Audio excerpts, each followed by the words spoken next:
Judd Apatow might live near me soon. Really? That's an interesting little bit of information. Yeah, since we did this episode, I see Judd probably more than most people I see out here. And he still gets in the clubs, right? He still does comedy clubs. Yeah.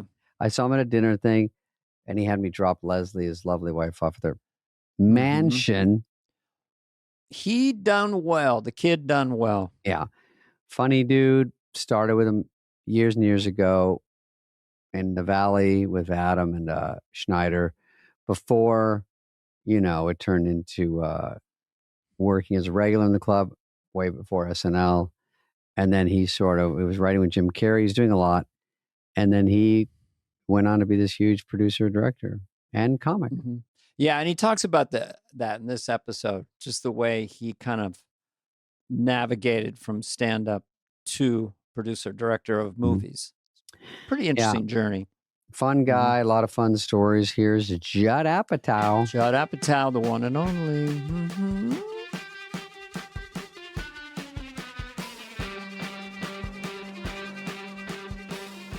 Judd's got so much and so much in comedy that it's perfect. It's right up our alley. Can we go back to... Go back. We just started. And lead into this because confidence. Okay, this is why I think of you. Here how I think of dysfunctional comedians. Yes. Wounded, upset, dramatic, dysfunctional, make the wrong decisions, or as Leno would say, never stop. They do stop. They whine. When I think of someone like you or Sandler, it's just full speed ahead. I mean, did you, in those early days, how did you, remember when I hosted the 15th annual Comedians show? Yes, and that's I told you, the Young Comedian special. I said special. One word, Judd, direct.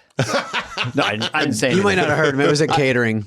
Well, that was a big deal because that was the show we all wanted to get on. To me, that was like getting on the Tonight Show, the HBO Young Comedian special. Yeah. Everyone broke off of that. You were on it. Yeah. I went to the taping and saw you and Schneider do it. And Dennis Miller hosted it. He hosted, and in the crowd was David Bowie. Yeah, and that seemed like the most pressurized situation to do a set with David Bowie in the corner, looking like Starman. It was a really exciting night in Santa Monica at this little theater that is now a bookstore, and Drake Sather had an incredible set that night. He was on your set? He was on my yours. set? Yeah, mine.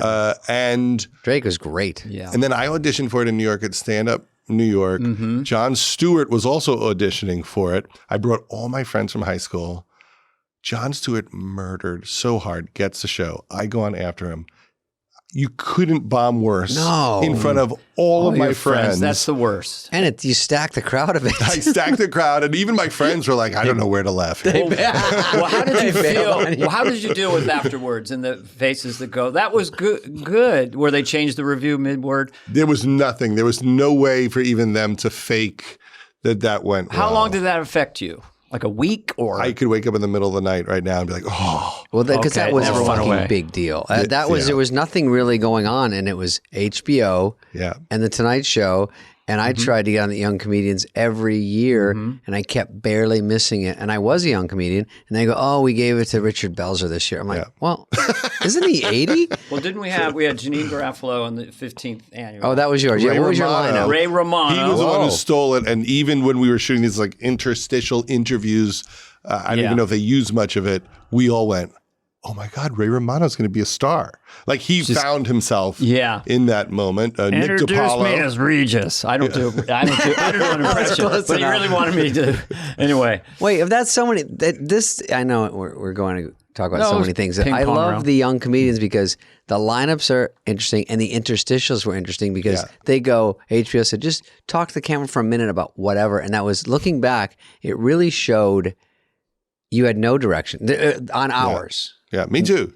So do you remember what you even did? I don't remember. I just remember watching Ray do his, and he was eating an apple while talking and just was already a master. And I think I just thought, oh, this is another level of how you do it. Of it. And I thought I had a pretty mediocre set, and I made a very big mistake in doing the set, which is I had never been on HBO. I'd only been on like Comic Strip Live and Evening at the Improv, where you're never allowed to curse. And I said, I'm going to curse. Right. Why? Yeah, show them. Because I'm on it's cable. HBO. And Yeah. then if you watch my act, I think I just added fuck everywhere just to be edgy, and none of them were punchlines. And the worst. And then when they would Or air it on needed. Comedy Central and reruns, they have to bleep all the curses. So it's just a very I always weak tell set. young comedians, save the fucks. Don't just Yes. go, I Yeah. went to the fucking store. Or It backload has to them. be a punchline. And if you're Jerry Seinfeld, you'll fight the line for a year to get the Yes. fuck out. It's you know? hard to follow a dirty comic also. And now, Jon Stewart, last question. Do you look at the lineup and are you worried about following Jon Stewart, or he kind of blindsided you? Total blindside. I don't think I knew his act that much back then, because that was 1992. So I wasn't on the East Coast much, so I didn't know what was happening. And I don't remember who else was on that night. But then I got it the next year, and Andy Kindler was on that, and Jeanine Garofalo, and Bill Bellamy. Bill Bellamy, And that was also- like the week we started doing the Ben Stiller show. So I had to go to Arizona Forgot about and shoot it, and then come back, and we started, shooting And so the I Ben have to Stiller ask, show. how did you know Ben at that point? I met Ben online at Elvis Costello Unplugged. Okay. For you in kids, 92. Online means 91. 91. in line at a Online or in line? That's You were physically whole in line, so- Seinfeld bit. Yeah. I was in line, online, and then Dana Gould was there, and he had My met Ben namesake. before, and he introduced me to Ben, and then we were chatting, and he very quickly mentioned that HBO wanted him to do a sketch show. And I was like, oh, we should get together and kick that around. And we Right. did like a day or two later, and then sold it like a week later. And everyone thought we knew each other for years. And we literally had just met the week before. how And then much- HBO sold we it to talked Fox. to Ben What about were your that. credentials at that point that he would say, okay, you're good enough to do this? I had just like, they were like stealth credentials that seemed better than they were. So I would help people write their acts, and then they would throw me a co-producer credit. So I did that for Jim Carrey and yeah. Roseanne, and I did a special, which was a funny special with Dennis Miller. It was the pregame show for Paul Simon live in Central Park. All these funny shows. Right? Wait, And so he did a half hour where they showed clips of Paul Simon before And the you live wrote some of concert. his stuff? And so I wrote, the pregame show with him. When you write with Dennis, basically you're transcribing because he's so Right. funny, and you're just organizing. Grace Apatow cat got some lines for me here, okay? Well, my favorite joke I wrote for him was, we're about to start the show where Paul Simon, along with his, he goes, coming up next is Paul Simon and the 27 musicians it took to replace art. That's a great line. That's very Dennis-y. Coming up next, I the didn't even get it. 27, Paul Simon and the 27 musicians it took to replace art, okay? But he used to do that too. this Same with guy Gary. whispered to his friend, he means Garfunkel. See, it's the jaw. Everything. Carson's the jaw. That's the jaw. 99% of impressions are jaw-based. Job Well, based. Dennis, so I did that with Dennis, and so that made it appear. So I had a bunch of those credits. I did like 3 Tom Arnold's specials that were like kind of like counted reality as one. comedy, and it gave the appearance that I was a producer, but really I wasn't producing So much. were you actively, in a very healthy way, unafraid, had an inner confidence and sort of self-promoting in a normal way, like a sense I can do this? Or were you like, Ben, did you ever have, where were your insecurities? I was terrified. You just fought through them, huh? I've talked about this before, but it's interesting to Not talk with about us. it with David. This podcast is Yeah. huge, Yeah. believe me. No one's heard it before. heard it before. This is global. But David lived down the street when I lived with Yay. Sandler. Rob Schneider lived across the street. Drake say they live close by. Drake Sather lived close by. I was writing jokes for Jim Carrey, who lived over the hill, so it was a little and that was community. right as In Living Color was starting. And I Jim definitely Carrey was like Apple stock. You got in way early on that one. exactly. That was like the Tesla stock I thought I shouldn't buy because he was stoned on This Joe is Rogan. pre-iPod Carry. Just like, they don't got nothing. And I definitely had that sneaking suspicion.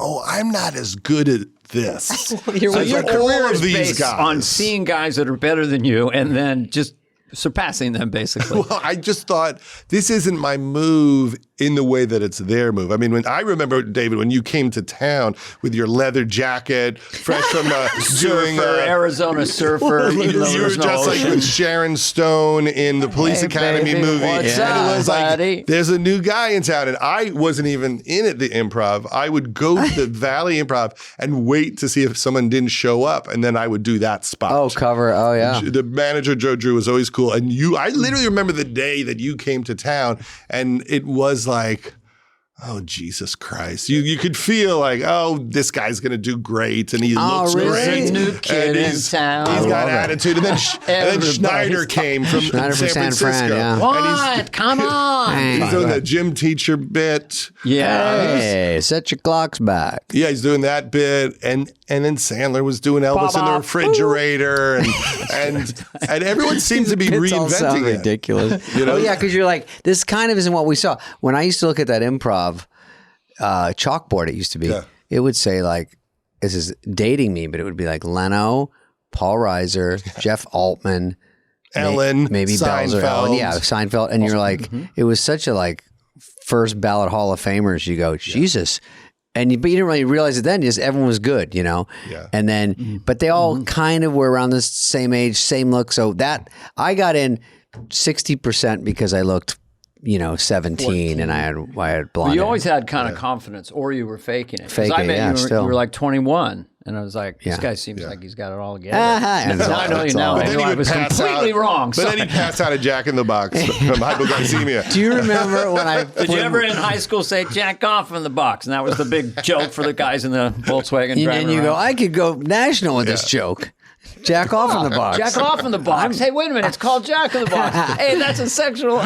No, Judd, what about Come on, Judd. What about when were you there when I passed out at Taco Bell? Well, I didn't see it. Yeah. But it was this thing where like No one saw it. suddenly David has this thing where if he doesn't eat, Hypoglycemia. he's going to go unconscious in public Yeah. spaces. And then it happened in Saturday Night Live, right? Where they had to like wheel you out on a stretcher. Oh, in Spade Saturday passed Night out. Live. That was pretty much every other week at the Jesus. 17th I'm floor. like, stress, Spade's clunk. gone. Yeah, stretcher we going were out. meeting to What's up, play cat? tennis. I think everyone was supposed to play tennis, and then I stopped by Del Taco. What everyone does before they do activities. And then I think it was a combo of I was waiting in line, I hadn't eaten, and I started to feel, and maybe there was a dog tooth in my burrito. Something about it was like, this isn't working. And then I go, I think I just laid down on the floor and talk about no friends, nothing, no one helping me. And I'm like, oh, Sandler's not even famous. Not yet. That's not going to help me. And You knew he was going to be famous. now I know he somehow. would have sent a chopper. Well, you were delicate. That's when we found out you were delicate. He'd hang out with you, and your eyes would get real big, and you go, I gotta go. I gotta go. Just got here. Let's What? go back Okay. to Judd for 1 second. I like exploring hypoglycemia in an adult I man. do That's, too. that's Fragileness. page 1. But anyway, so that was, the environment as a fan of comedy, always a giant fan of it. I was smart enough to meet someone like Norm Macdonald and go like, Again, another this hit. is another Hall of Fame. level of this. But I could I used to write jokes for Roseanne with Norm. Like we both got hired to write her act Interesting. together, and John Rigi and me and Norm. I remember going to Roseanne's house, and we would sit there with legal pads with Roseanne, and Yeah. and she would say like, "I want to do a bit about how it's better to suck cock than to kiss ass, because at least when you suck cock, it's a deal. I'll suck your cock and then you'll give me something. When you kiss ass, you're doing it with the hope that you'll get something." And she would she'd tell us some theory she had, and we would write it down and try to Make turn it sense of into a And so routine. Norm was demure in a way, and just trying to please. It's funny to see Roseanne. Norm in that He's- scenario. Yeah, you got to suck Giving cock. good feedback. Norm going, yeah, there's something there. You can kiss ass, but We'll run eventually with you got to it. suck cock. How about that joke? You were smart because you were noticing early on, if you didn't think, which you did make it as a comedian, but early on you were like, it was Bitcoin producer credits. They were worth so much you didn't know it. And then later they just start paying off in reruns. And Well, you guys never wanted to help other people. That's what it was. That We everyone were really wanted to be self-centered. everyone wanted to be a star. I just hit him. I'm like, wait. It was Planet Dana from day one. Day one. Sharp elbows, motherfuckers, follow that. Yeah, but you're never going to write like jokes for other people for money. I had no money and I was really afraid of being broke. So I thought, no one seems to want to help anyone. And if people were like, oh yeah, they'll give you $50 a joke or a couple $100 to sit with them for a few hours. So I did that with George Wallace and Taylor Negron. Everybody. Great. You know, with that, you're so right. Going back to dysfunctional comedians. And if they meet a guy like you who's smart and funny, obviously, and valuable. disciplined, and is going to kind of tease out the best of them. So David actually wrote jokes for me for a short period of time. Remember the grumpy old man joke he wrote? Oh, no. Go do It it. was something like, in my day, we didn't have latex condoms. Let's see. We would take a bearskin and wrap it around our privates and tie it off with a bungee cord. And we used the same one over and over again. And that's the way it was. And we liked it, but for a very brief time before No, it I think took it was off. because SNL, I talked to Sandler this morning because you were coming on. And I was saying, do you remember the sketch I wrote for Julia Sweeney? Because we had talked to her.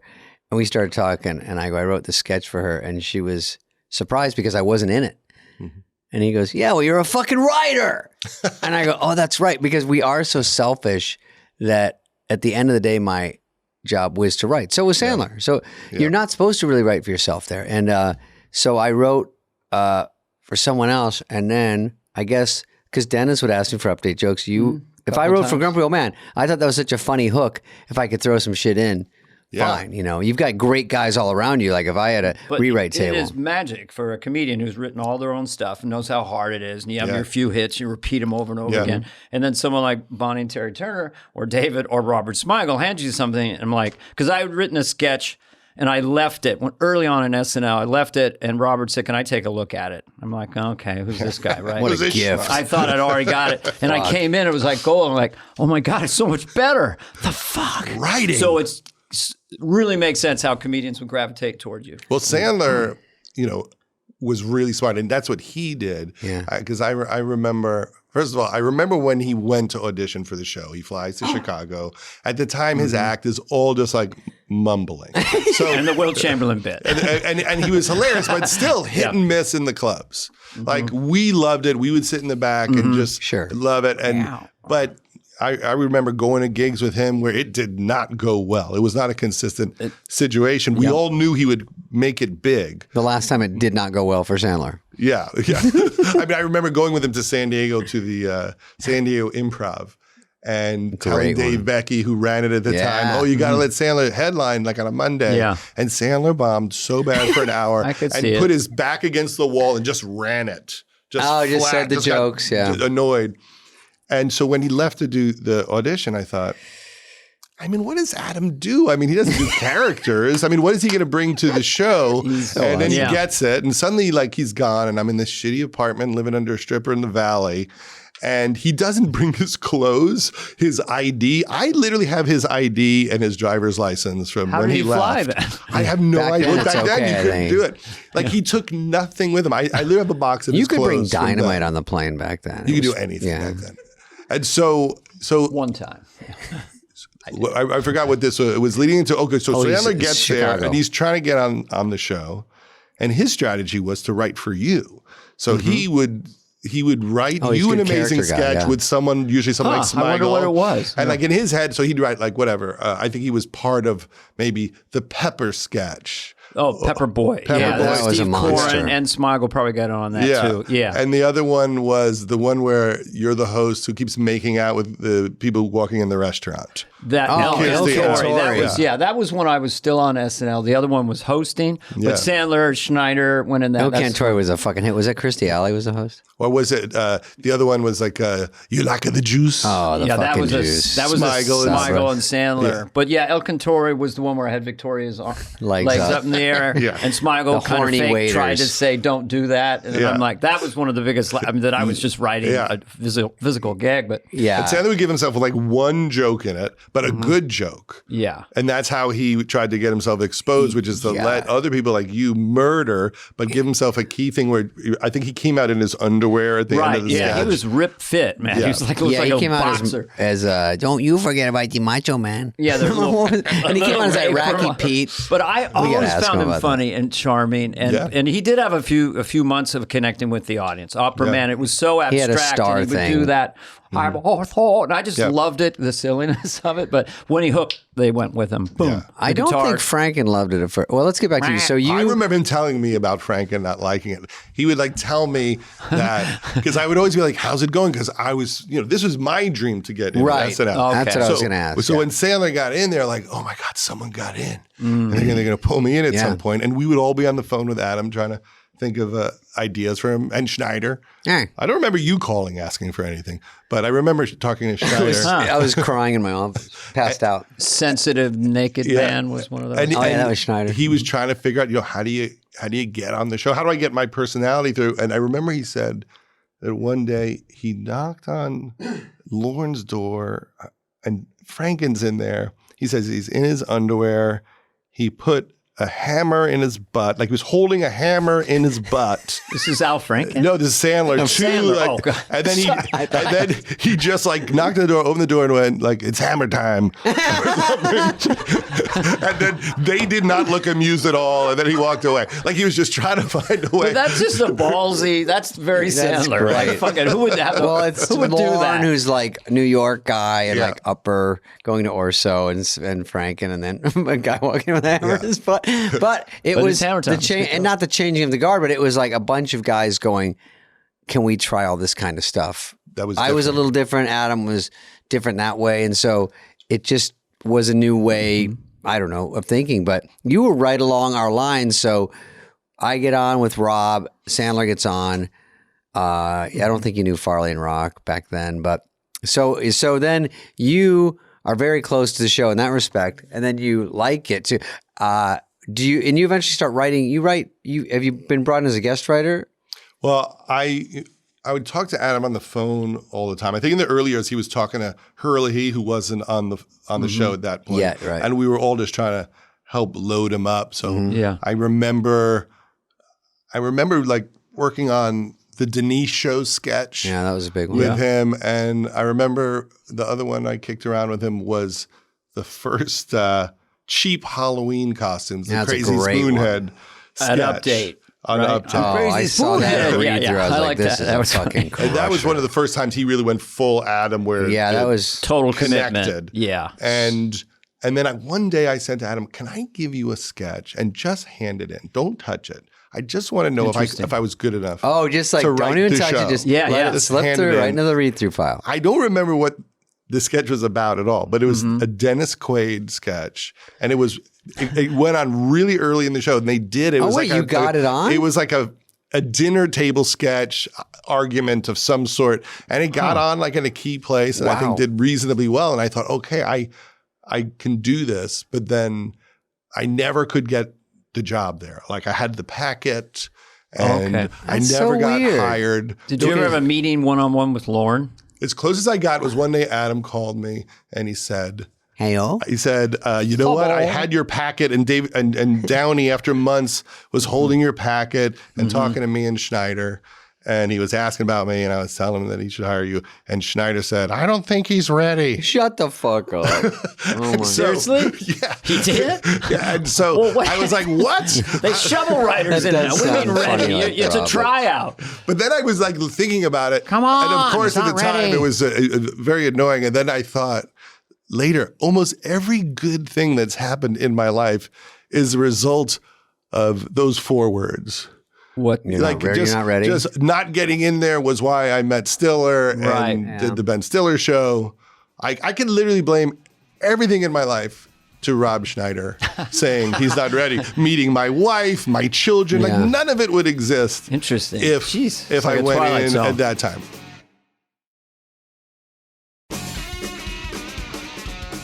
But later on, Roseanne hosted and I was writing jokes for her, so I wrote her monologue and I guess wrote that week, which is mainly the monologue. And that was really fun. That's always weird because it's not weird, but sometimes they bring guests.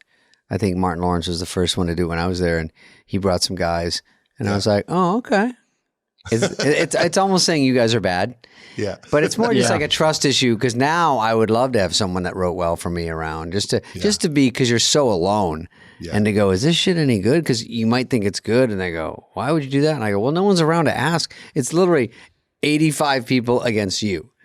And they're on your team, but you don't know and you're scared and they might be trying to talk you into something. It's hard to go back when you were lucky enough to have hit characters, and every time it was like in the 90s when I would guest host. You'll do Bush, and we'll do Junior, and and then it was like you'll do Church Lady, and it's like 2012. I'm getting close to her age at least. All my characters are old. I'm still younger than Church Lady. Newsflash, kids. You're aging into it. Hey, Adam Sandler is listening right now. How you doing, buddy? He is. But Sandler breaking the fourth wall. didn't repeat characters when he hosted, which was pretty cool. I think that is sort of par for the course. He did Sandler Opera Man, maybe? What did he do when I'm he sure came back? they I would think have. that may be the did order. an infomercial that crushed. He did the Farley song, which The destroyed. Italian, the Italian vacation sketch was maybe one of the think my funniest daughter sketches of all loved that time. one. To me, I thought Well, that was so I funny. haven't been able to float this theory out, but since we're on Adam for a ahead. second. 2019, the year of Sandler. I've never seen anyone break show business that hard. Because first of all, his special was kind of supernatural because, my favorite word, because of shooting so many times and being so relaxed and so playful.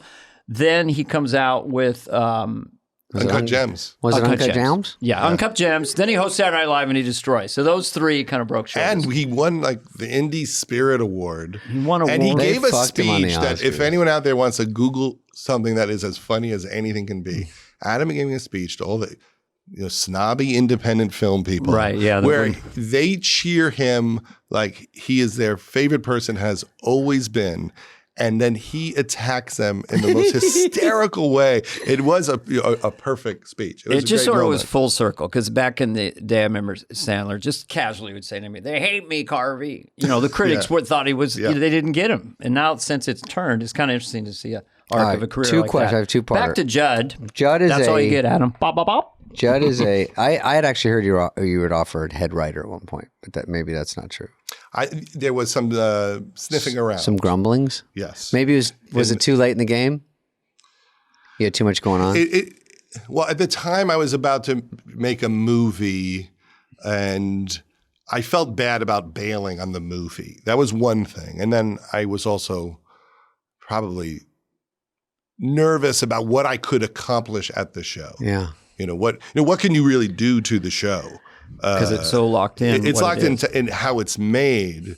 And I wasn't sure I had something that I could bring to it unless I could really change it. And it shouldn't be changed. But look what's happened since then. Yeah. I mean, it's just gone on and just gotten better and greater. And it did everything it should do. And so it just didn't feel like It informs right me move. right now, just because I was on it and it's still on in this huge franchise. Shows you I there's get to hope, ride that too. wave. But I'm just curious, did you have wilderness years at all after Ben Stiller? You have a couple years where you lost your confidence, nothing's going on, or was it pretty much then you got with Shandling and that whole ride, or was there times? Or we could talk about your Gary Shandling experience, because I'm really curious about that and how it informed you as a filmmaker. Pretty fancy question. Yeah.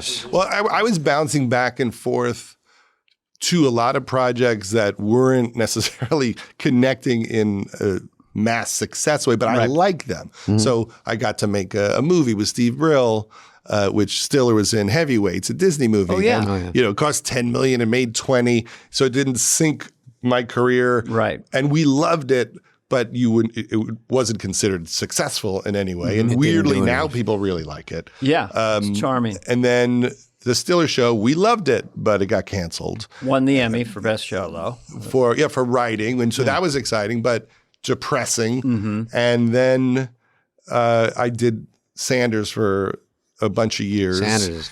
And that was for me like, oh, I need to learn how to do this. And if I'm here with Gary, I'll learn how to write.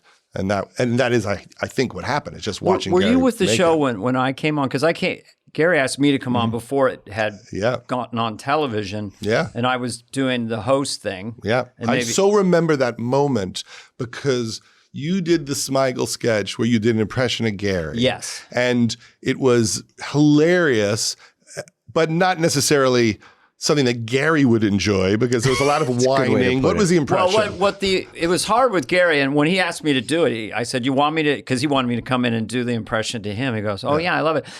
I think it's kind of like, Leno goes like this sometimes, but almost never talks like that. Yeah. Gary and every comedian has their hook to signal the audience that I'm having a great time and this is really funny. Yeah. So I noticed that Gary would talk like this, but then when something was really funny, he would go into this pitch, and I told my dog that he shouldn't pee on the carpet like that. So he wouldn't go to that gear all the time. But once in a while, he'd just go off here, and it's like he's having a party in his brain. It was a great move. So I just did that when I had teeth, and it was grotesque. Yeah. You had big hair. I had big hair. But so anyway. And so Gary, I mean, it was really almost the definition of Gary. Wanting it to make more fun of him. No, that he's offended on some level by it because it just goes right to the heart of maybe whatever he might think is the cliche way of looking at him, or like he's just too boiled down, right? Reduced to just that's what I do with everybody, though. Yeah, so he's whiny guy or whatever. Right. So I mean, he's not mad about it, but he's like not loving it. Yeah. And then you call him at some point and say, "Hey, I didn't write that. Smigel wrote it. I hope you don't feel bad." And then Gary's response was, "Well, let's just do an episode about it." And then he had the writers write the episode where you guest host and you keep doing an impression of him on the show and how annoyed he is at you. And that was like the meta version of Gary. You know, he has his girlfriend at the time, Linda, do an episode where she's in Playboy magazine. Suddenly we're shooting with Hugh Hefner, and then on the set, Hugh Hefner asks Linda to be in Playboy magazine. And now Gary in real life has to deal with the fact that his girlfriend is going to be naked in Playboy magazine. And then the next thing you know, we're all at the Playboy mansion at a cocktail party where they have big pictures of her naked. Right. Oh, to look at. Oh, wow. So in the weird. middle, and Gary's got to be there that's and an suffer episode through too. it. And that's what would keep happening with every person. Do you remember the Hervé Villachez was on that episode?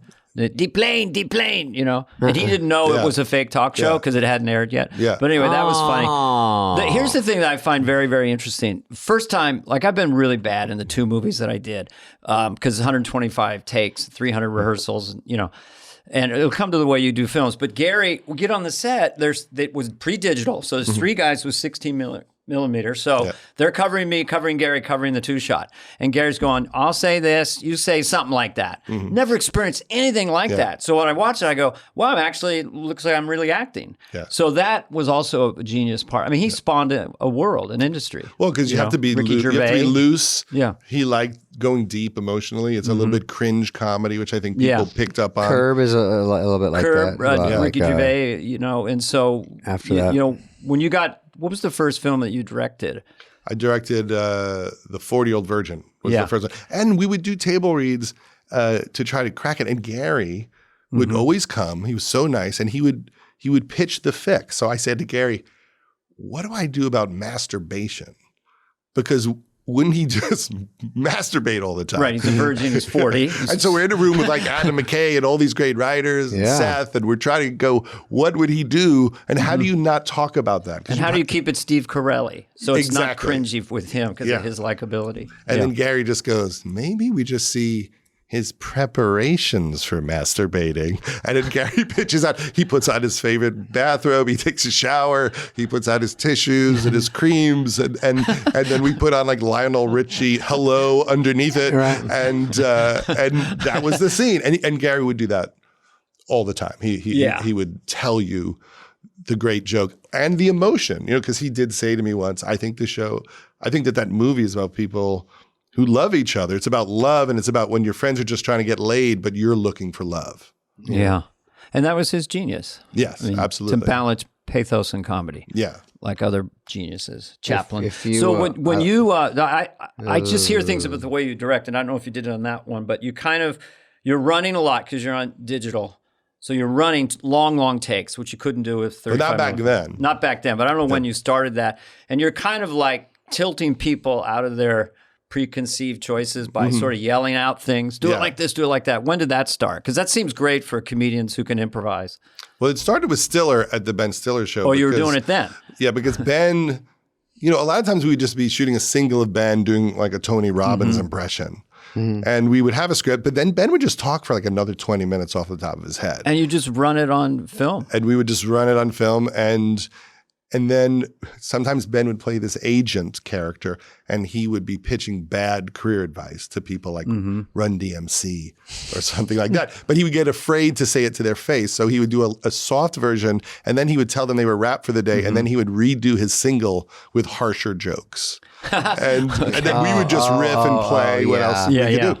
And then when we started doing movies, we thought, oh, you could do that in a scene. You could do that in the middle of a scene, even for emotional stuff, not just jokes.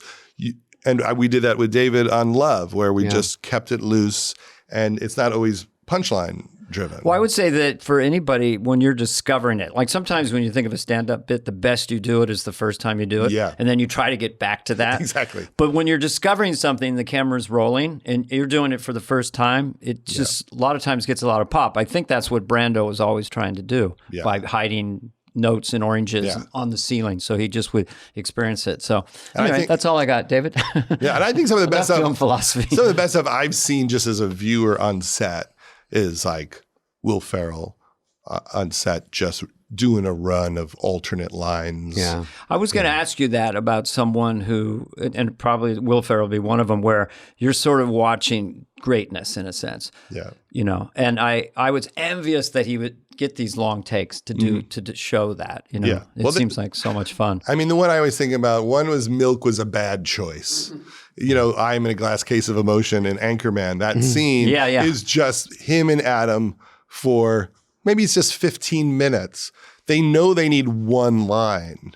And they get to go 15 minutes to get that one magic moment. Just going crazy. Adam's yelling out stuff. Will's improvising. Yeah. They've written a bunch of stuff beforehand.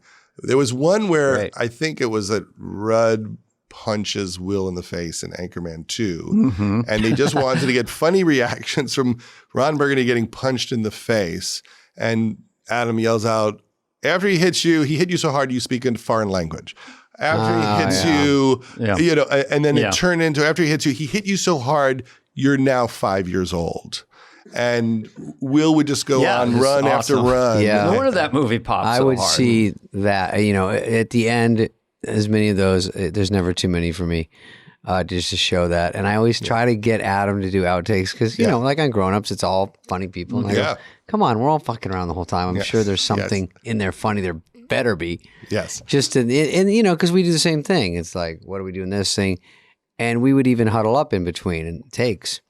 And I'm a hoarder, so like I actually feel bad if I don't find a way to get those alternate jokes out somewhere. It used to be on the Blu-ray, and we would do we used to call them linoramas and just make 5-minute reels of the alternate stuff. Because if I'm like when I worked with Adam on Funny People, if he's riffing, I actually think it's gold, and the fact that it would just go in the toilet, I find unbearable. I agree. We may have lost minutes from our wraparounds, right, Greg?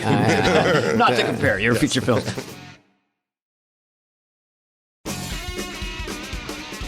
This is just a basic questions I'd ask someone to do, and what people. The film that you were producer directed, you had a vision of it that most realized it. I mean, 5 seconds. Yeah, I mean, I do think that. Such a horrible I do think that the question, King of Staten Island. There's with Pete Davidson. With Pete, that I do think like for what was difficult about it. Yes. Can you tell a fictional version of his story and what he's been through, and make it funny, but make you really feel it. Like that tone for me, which maybe is a little more of a Hal Ashby tone, which I'm always trying to figure out. The fact that movie works, I'm really proud of, because it's balancing like grief and pain, but still trying to figure out how to make people like Pete and Bill Burr funny. Which Hal Ashby movie do you reference in your mind? I always think about The Last Detail. Because this ain't no horse's cock. Yeah, exactly. You meant which Hal Ashby? We've seen the movie. I am the goddamn.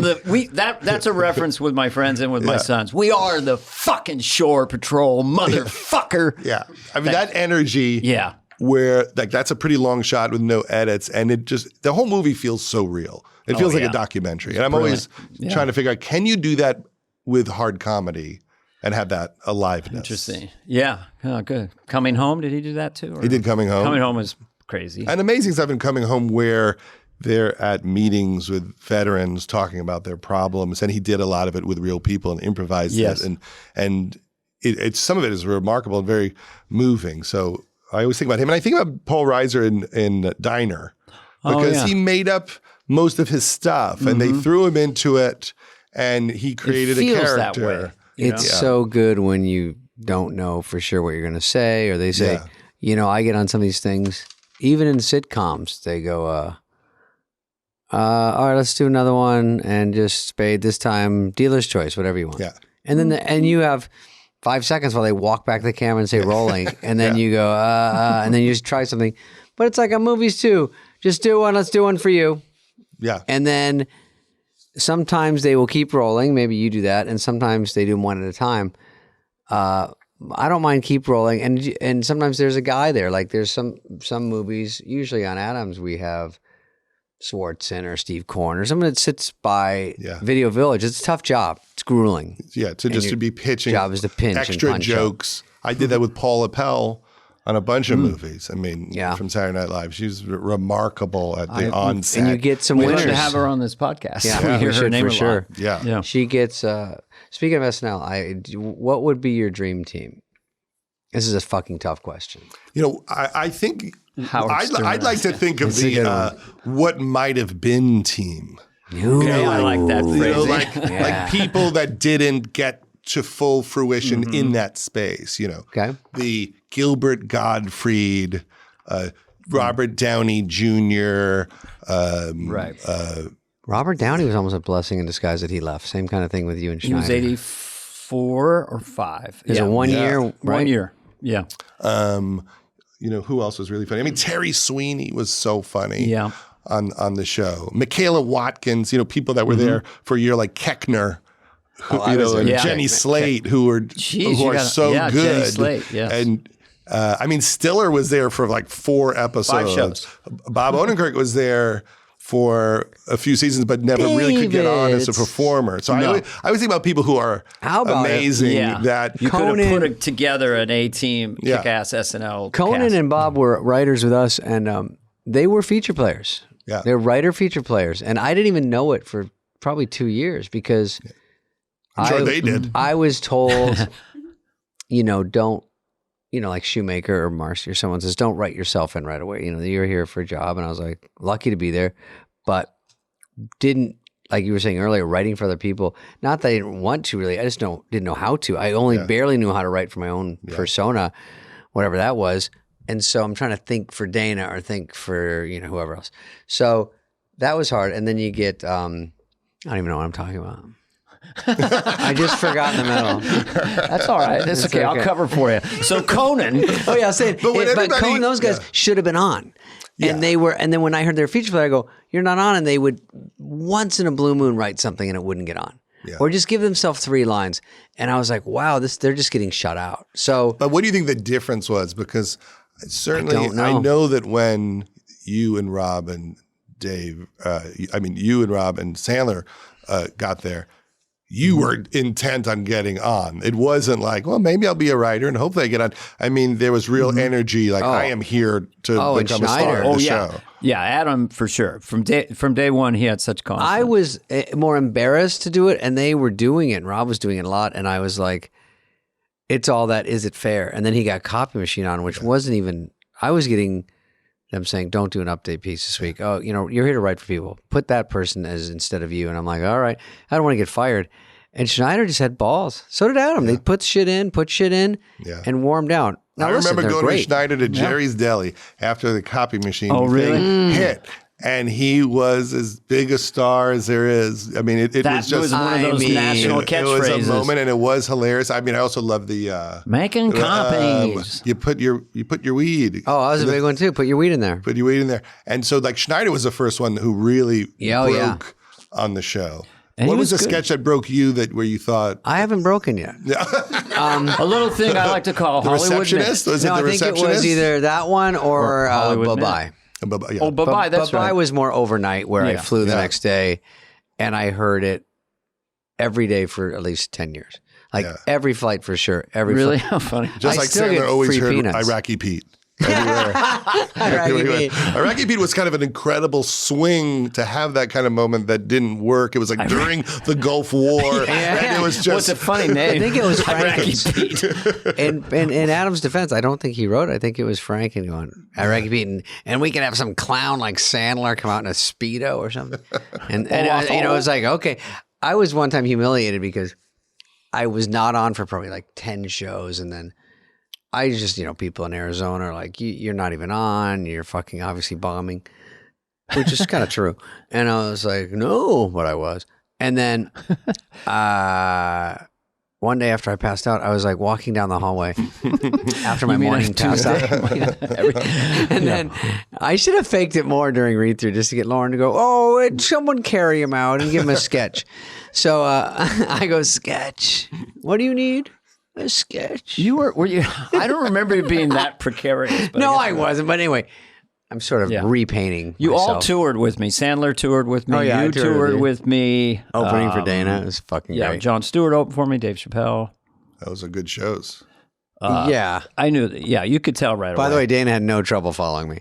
I would go on and I would do pretty I good. was going that special in those days. And then he'd walk out and they go, wow, push me into a wall. If we're to be honest, Dana is still way better than all of you by far. Wow. Like, it's not even a question, right? I wonder, is this going to be recorded? This is I mean, I've problem. watched it all. I mean, you guys all kill it. I've but watched it all. Dana, it's other level Right. stuff. He still the gets- Beatles explaining technology, it doesn't get funnier than that. Well, the thing about Judd, he's a filmmaker. He makes a lot of pictures. And people go in the cinema, with the popcorn, whatever. They look up, everybody's happy, laugh, and then a little bit of a tear. You want to see it again a week later. Sorry, I love being a Beatle. Yeah, you can't. I would never follow Dana. That's like if you go, we're going to do this show and these people are going on. I go, That was my one move. Once So I let got Dana there close. after failure before and after, but I have a great, blessed life. When I got there after a little bit of time, I thought, damn, I'm a fish in water now. I'm like, this really fits what I do. The clubs was even tough sometimes because I had no jokes. Yeah. I literally had not one punchline. It was all rhythms. Before you got to SNL. But when I got there, they want characters, impressions, and catchphrases. Yeah. I got that. I remember seeing you at Igby's before you got SNL. Yes. And that was a great small club that's now a strip club. And I remember seeing George Carlin perform there. Great. But I'll tell you, I mean, watching you reduce like a person to what the impression was always amazing. Like, what is your take on it? But the Biden that you do, when I saw you do Biden on, maybe it was on Colbert or something, and I thought, oh my God, Dana quietly has a better Biden than everybody. Come on. Here's the deal. Let's get real. And guess what? We do this thing as America. We're going to do better. We're going to do better. I like the yelling Biden now. And then the whisper. We know how to reduce the deficits of people. Come on, folks. Number one, what the guy said. Number two, the two part. Number three, you know the drill. It's not rocket science. Come on, we can do better. We'll do it. Come on. What about I'm still learning him. What about when Kamala Harris is in this? I just saw a clip of her, and she always has a nervous laugh. She's like the Joker. She's like, they're bombing Ukraine. She's like, she's like, you wouldn't get it. Well, I just wonder what it'd be like to be married to her because she's very attractive and she's so cheerful. If you're like, hey, Kamala, we're gonna have breakfast. It seems like a really nice wife. Nervous laughing is troubling. It's troubling at best. It is a deeply troubling thing. Oh, wait, let me go. I'm skimmed down here. Come on. Shh. Everybody shut up. Let's get some questions This for one's funny. Judd Apatow. 2007 Entertainment Weekly did the smartest people in Hollywood. And guess what Judd got? Number one. Yeah. What the fuck? Who was number two? I think I beat Will Smith that year. I'm sure you beat everybody, but you beat everyone in Hollywood. This is unbelievable. You're going really deep in research because that's the kind of thing that happens, and you go, God, I wish people talked about it more. Like no one talks about that in I 2007. Well, it seems like you're like Your mom had everywhere. a red We Corvette. had it with Ben Stiller too, where we looked at his IMDb and it's like, then you're kind of like, whoa. And you have kind of the same thing, like, oh, he's there, he's producing, he's directing. It's like the resume is so big. I had to take a nap after I read it. I have a question. Just point it. No, I have a question not about Judd. This will be great. Okay. Judd, your daughter Maud, who you might not know this, she's on a show called Euphoria. Yes. And I've seen a few of them. Euphoria is it's a show. Showtime or HBO. Every time I HBO. watch it, I think I know Spade's watching it right now. I watched one and I was horrified, Judd. Yeah. Well, I haven't seen that parents. many naked wieners since my fraternity hazing. I was watching it and I was like, what? This is what they're watching? What happened to Laverne and Shirley? Yeah. And where's the simpler It's time? all gone. I think it's all Silver changed. spoons. But first of all, huge deal that Maud's Freaks on and there. geeks. I saw her Geeks on and that and I saw Iris was in The Bubble. And Iris is in The Bubble. The Bubble. Which comes out April 1st on Let's Netflix. talk about The Netflix. Bubble. Yeah. The Bubble is my a new movie. attempt to do something during the pandemic. So what point of the pandemic did it hit you? And when did you start shooting it? Because the pandemic... You would is even be allowed to shoot it. Well, now I look back and I think it's almost like a nervous breakdown to want to make something during it. Because the pandemic started in March. Yeah. And by a year from there, I was almost done filming the movie. And so You got it going that fast? Yeah, it was a very... I think maybe I had a manic episode. Were you leading with the protocols then? You had green light for fever. film sets and actual bubbles. Yeah, You were inventing it as you went along in a way. Right? We were making a movie about making a movie in the bubble while making fun of the movie. protocols, but also doing the protocols. Yeah. And making fun of the need to make a movie due to your ego or your madness, like that no one needs a movie. There's something more important happening. And we're mocking people who feel it's necessary while actually doing it. The whole thing is very hypocritical. Can we make sure we edit that out and put it on Instagram? Because that's the most meta. That's like hyper meta. Like we have a fake COVID supervisor in the movie who gives terrible advice. And then he's a real COVID advisor. I mean, the real COVID advisor is giving the same speech 5 minutes before the fake one is shot for the movie. And you say, look at this clown that we're making fun of. And then you go, well, let's bring out the real guy who's exactly the same. And we're all wearing masks. And then the actors are like chewing their masks in the scene and not wearing them on their ears. And we're making fun of how no one's wearing the mask. And so the whole experience was strange that way. But it started because I was really getting stir crazy. And I was walking on the beach lot with my friend Brent Forrester, who wrote for The Simpsons and The Office. And one day we were like, we should just think of stuff. Like we're walking for hours every day. Wasted thinking and walking. Yeah. So we started talking about the NBA bubble. And that started making us laugh. Like, oh, those guys are stuck in that hotel. What is that like in that hotel? And then I thought, well, this is almost like a Christopher Guest movie. Yes. You know, where all the actors are stuck in a hotel trying to make a movie and having a nervous breakdown. And then they're making a flying dinosaur action movie and they think it's important. They're not tuned into what's happening and they're having nervous breakdowns and having sex with each other and doing drugs. And how was it received who'd you pitch it to and how did they receive it? Especially all the CGI and all the big stuff. And I mean, I told Netflix and Ted Sarandos, our best friend. I told Scott Stuber. And he certainly got the joke and said, let's go do it. And I said, I'll write a script, but I'll need to be rewriting all through it because it happened very fast. And I hired people that I thought could change it on their feet. You had, who's the young lady that was in Sasha's last movie? Maria Baklova's in it, great. and Karen Gillan, and Keegan Michael Key, and Leslie, and it's Iris, packed. and Armisen is in it, and Kate McKinnon. She's good. She's incredible. McKinnon was funny. She's really good. She's great. Yeah, she plays the head of the studio. So every time she checks in to see how it's going, she's on safari or she's skiing and she's just around the world. She's one of the rich people that like sort of is skipping the whole quarantine. Exactly. And so, but we didn't have any cases the entire shoot. Interesting. You didn't? So we just, because it was only 2 sets, it was a green screen soundstage and the hotel. When did the vax come in, by the way? During the filming, or when did the vaccine emerge? Were you already filming, or did you have 2 shots and a booster? I never got vaxxed because I was in England and I couldn't get it in England. Okay. But around February, in the middle of the shoot, people would walk up to you and say, I got a call that I can get a vaccination at 10 tomorrow, so I'm not coming in. Oh, yeah. And that's how it works in England. You have an appointment and you just go. It could be like the cinematographer is like, I'm not here tomorrow. And then slowly the crew And then I'm going to feel like shit for a while. Brits are like that. I'm not going to get the. I'll get the jabber tomorrow, so I won't be there for the bass line. I'll just do it as long as you guys smile every time I do it. As long as he smiles. Look, he's giving us so much joy. Is Lennon different than Paul? Lennon is very, very cryptic down here. How is it, Paul? It's great, we're having a good time down here. How are you? I don't know, just looking around, whatever. I don't want to do any more. I like it. You know my one where he talks to Paul? How would Paul explain TikTok to John? It's very short little clippy things, where people put something on funny and they dance around. It takes about 10 seconds. And if you do it, you're a star all over the world. We did Abbey Road. We did the White Album. What's going on? But, it's like Kanye West. Who's that? He's sort of a talky singer.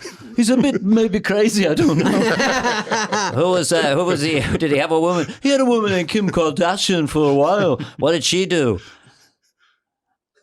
She take pictures of her bottom, How did she take pictures of her bottom? Well, with a little, we have a little television camera in your pocket called an iPhone. When she happened to go working, she stick her bottom out and she take a picture of it, doing the whole bit.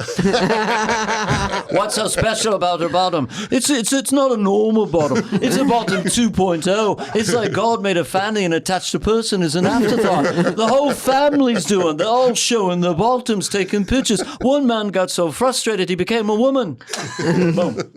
That's all I got. We don't have to keep it in here, but I like to entertain the entertainer. I'm here just for that. Where else would it go? This is the place. One of the great things I watched in the last few years pre-pandemic was you and Bill Hader and Mulaney at Largo doing an unproduced sketch. All right. Which was Casey Kasem and his son who don't get along. What was the premise of it? Yeah, they don't get along as a ne'er-do-well son. I was there, right? And we all did her first. Yeah. Yes, and it completely bombed on Saturday Night Live, like dead silence. Yeah.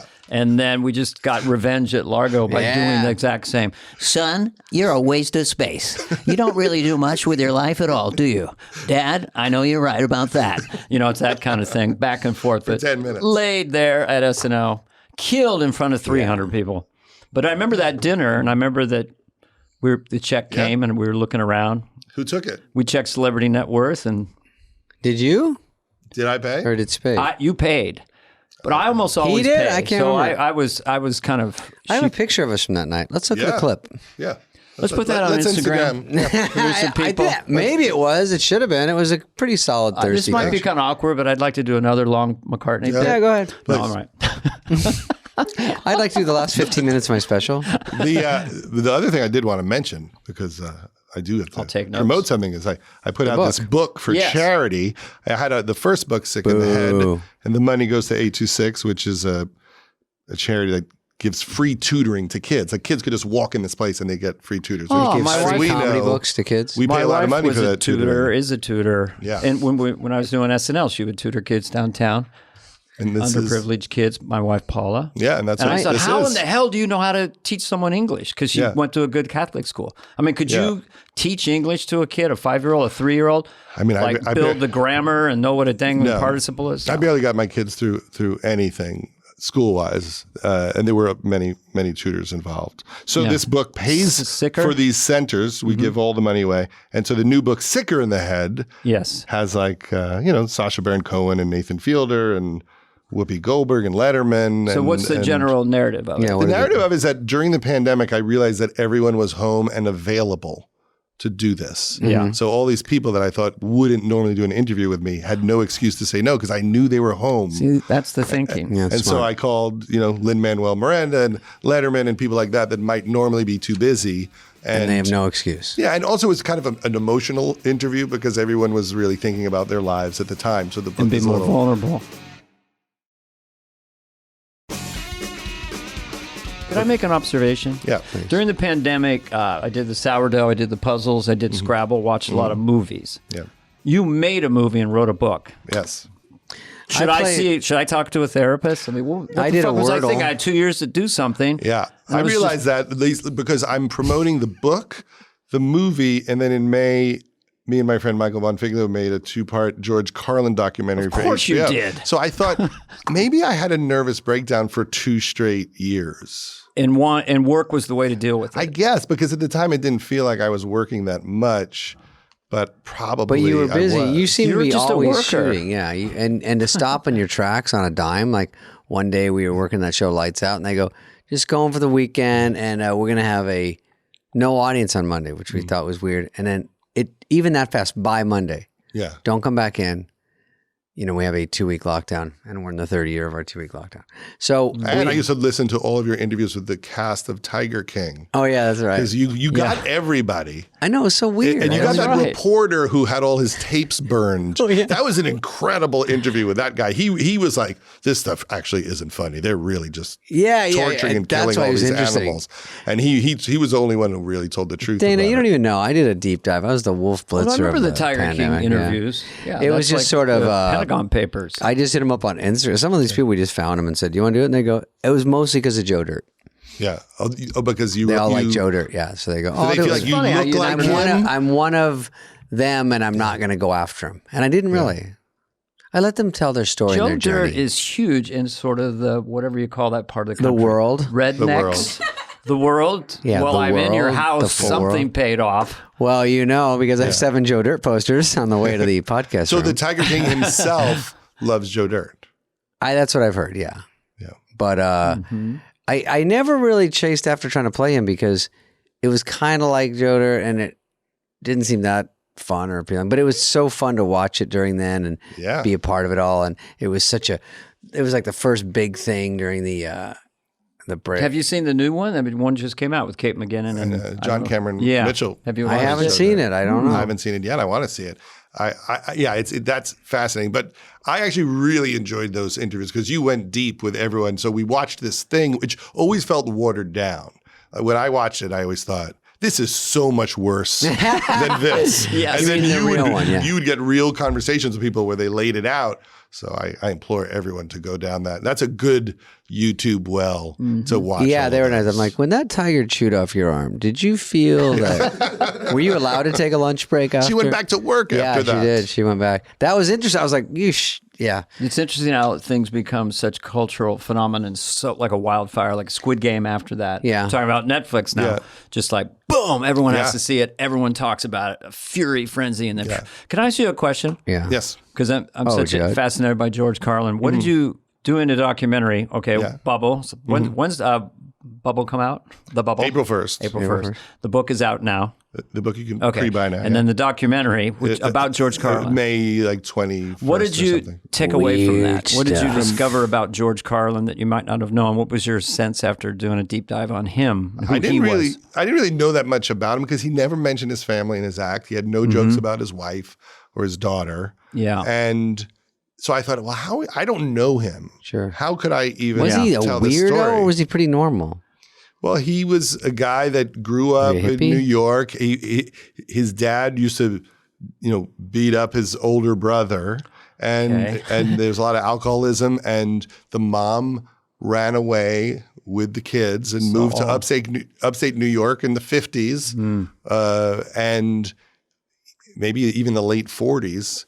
And then she had to raise him alone. And then he loved like radio and Danny Kaye and got into everything through that. But the fascinating part is, he had a very corny career in the beginning. Very hippy-dippy weatherman. Very variety show for a while. Yeah. And then at some point, like Richard Pryor, he just became himself and grew a beard and long hair and got very edgy. Then he kind of ran out of gas and got soft again, had a heart attack. Yeah. And talked about his stuff, and those bits were great, but also very soft. And then he saw Kinnison, and this is the thing we learned. Was Kinnison the hook? That he saw Kinnison, and he said, I'm not going to be soft compared to him.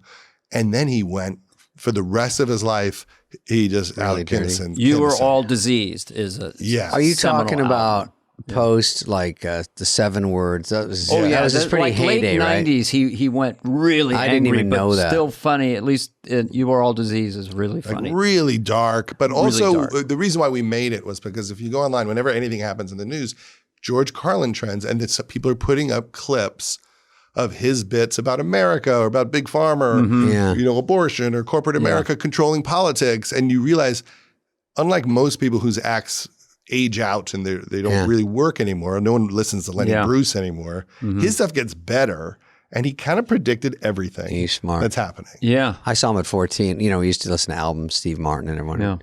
And then George Carlin was in the mix, and I was like, this guy's fucking funny. Never, no aspiration to be a comedian. Yeah. It was too high up, too good. It was just more I like saw him at kids a like few comedy, times. you know. Here's an example of a line, or just hitting it like, everyone's into the children. We got to save the children. We love the children. You know what I say? Fuck the children. Fuck the children. You go in the classroom, there's one winner and a whole lot of losers. Yeah. I mean, it was just so politically incorrect. Yeah. Check it out. You're all diseased. Available on RCA I think Records. another line of that is like, have you ever noticed that everyone who's against abortion is someone you wouldn't want to fuck? You know these motherfuckers, these stinky motherfuckers in their fucking tank tops. Let's get them in a field, put them on a pedestal, and shoot them in the fucking head. You would say that? Stuff like that. I'm loosely paraphrasing. No. He went hard, and in That's the from my documentary, everyone act. debates did he go too dark. And Did it get to like just an angry guy as opposed to an angry guy being funny? I mean, and some people love it, and there are people in the documentary, comedians, some who say they like it, and some people say, I think he lost it for a How did little he while. pass away? Yeah.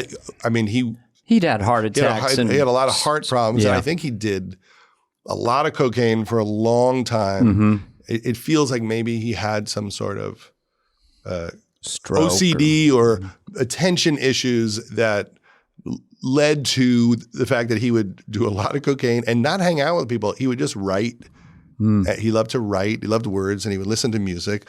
But there were a lot of years where he was doing that. I mean, we have audio of him talking into tape recorders in the middle of 3-day binges by himself. That's Wow. That's pretty scary. And people would sometimes go up to him and go, "Any advice?" And he would just say, "Write everything down." That was it. Yeah. Because he was a master of word for word. Yeah.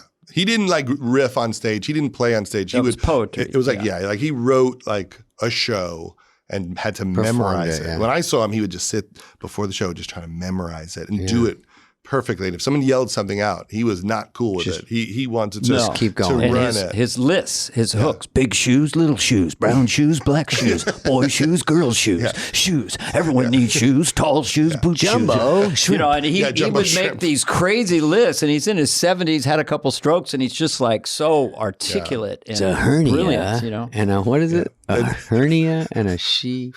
Oh, I know the bit that you're talking Yeah, it's like about. it should be called a hymnia. Yeah.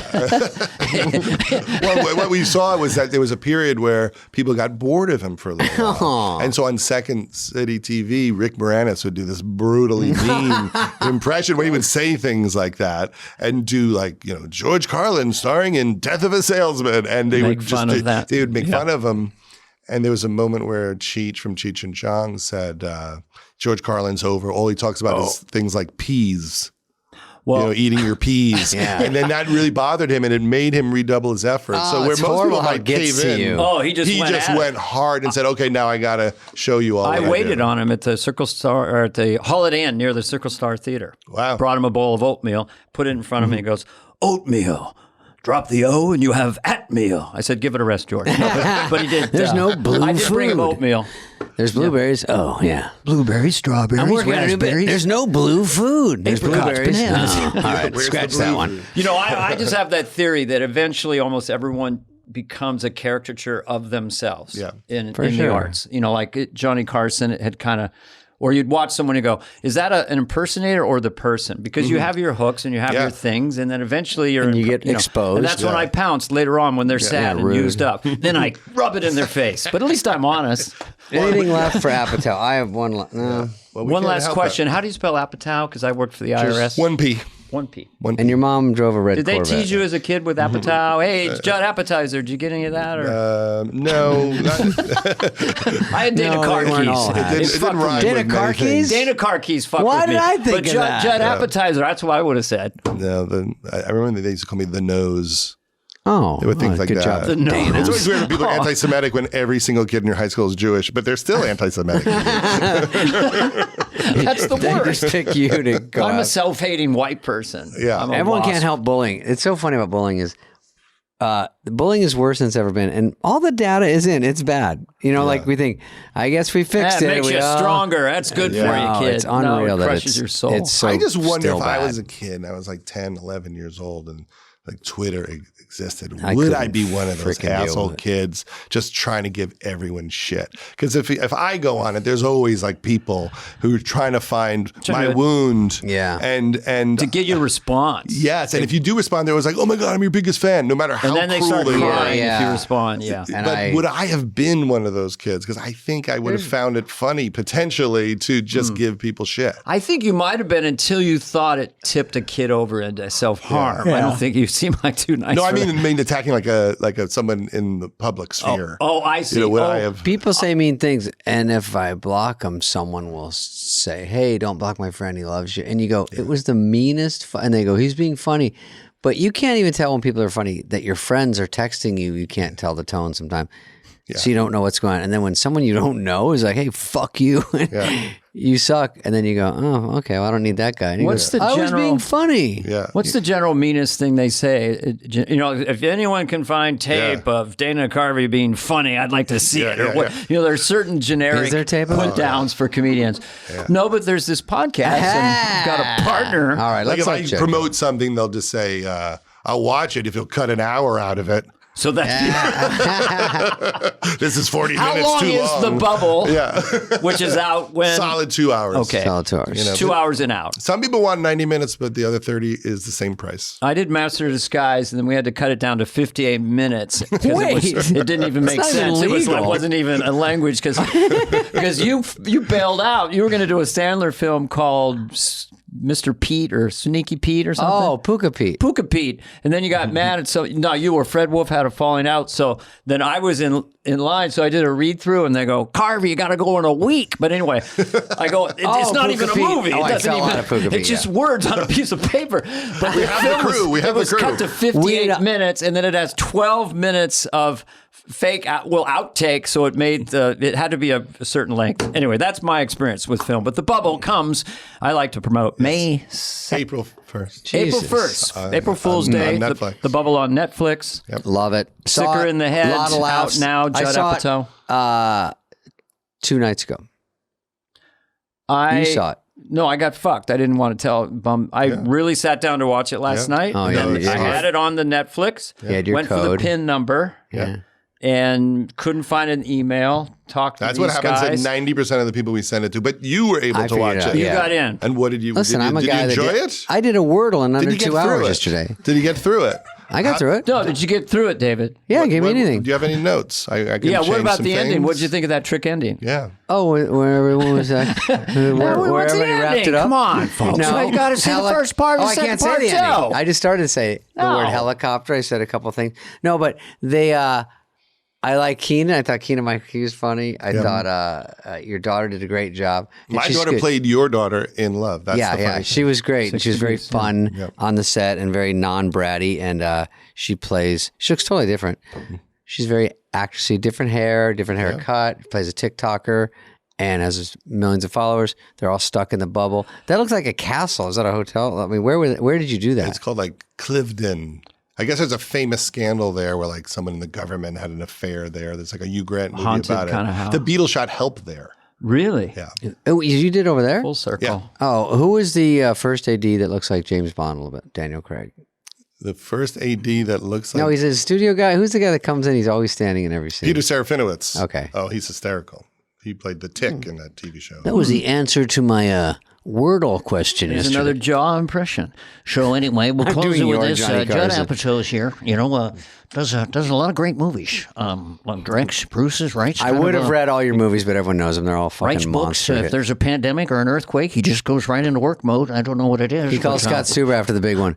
We should do an earthquake movie. He's like, well, nothing works right now, Judd. Judd, it's been All a right, Judd, pleasure. thank you for coming. Thanks Thank for coming you. and being in-house. We Let's gotta have first a of Yeah, all, we're nickname in the for house. this. We're in Spade's house. You know And I'm why gonna- I came? Last thing? Because I don't like hearing this Zoom sound. Let's get people on real microphones. love We've it. had 2 years to figure this out. That's a director that does movies. I Knows all totally about agree. sound. It's a little bit like comedy waterboarding when you do it on Zoom. All You're right. can't You hear guys, I yourself. want to show you one No, of I my have 5 one more pantries. thing to say, David. That's it. Let's go. Hey, what's up, flies? What's up, fleas? What's up, people that listen? We want to hear from you and your dumb questions. Questions, ask us anything. Anything you want. You can email us at flyonthewall@cadence13.com. Hey, Dana. Hey, David Spade. The question is, this is from Uvaldo Garcia. My question is there a common denominator to which SNL alum go on to be mega stars and which don't? Or is it as simple as having great characters that capture America's attention? Or is it something deeper? This is a 12-parter. Well, first of all, if we knew how to become megastars, we would be megastars. You think we're holding back on that one? Yeah. We went to the megastar symposium with Tony Robbins was teaching it. You gotta get it. And his hands were as big as my whole body. I accidentally went to the mega store, Costco. And I would just say that there's an intersection between talent and the marketplace. And it's when you're young and naive, you go, well, the best band will be the biggest band. That only happened once, and that was the Beatles. Yeah. And the funniest guy will also make the most money. So get rid of all that. I can go to the comedy store and see 3 people funnier than me. It's just, and they're not doing as well as me as showbiz wise, but it's a combination of a million things. So if you're doing well, it's a lot of it's luck, but I think you have to bring it over and over and over because everything's a fucking audition. People can lose faith in you somewhere along the way and go, you don't got it. Oh, yeah. Now people go on live streaming movies and no one knows if it bombed or whatever. But back in the day, a movie star, if that person had 2 bombs in a row, you kind of had to go back in line and then wait a lot of years. But again, all you can go back to is trying to do a good job at whatever you're doing. But a megastar has a mega mansion. There's not that many left. It's me, Dana, and then I can't even think of anyone. Megastars they don't talk about the security, cybersecurity, physical security. Everyone treats them weird. I don't know about the goal of megastar as opposed to like just being funny and employed. I don't know. Did you ever dream about being a megastar? Pitt, I feel like has a tough life, and he would never say it himself, but I feel like just everywhere you go, if you connect eyes with someone, they go, that's fucking Brad Pitt. And they don't know how to act and they get weird. And even when he meets other celebrities, they freak out. So that's being a mega when you're in a room with other celeb types. It's too much energy in the room, and I get starstruck by fame. I mean, with Brad Pitt, if I met him, he'd go, we're going to go over here and get some pizza. I go, that's a good plan. I like what you're doing. I like being on your podcast, David, because you got good witticisms. I'm Brad Pitt. I'm chiseled. I'm tan.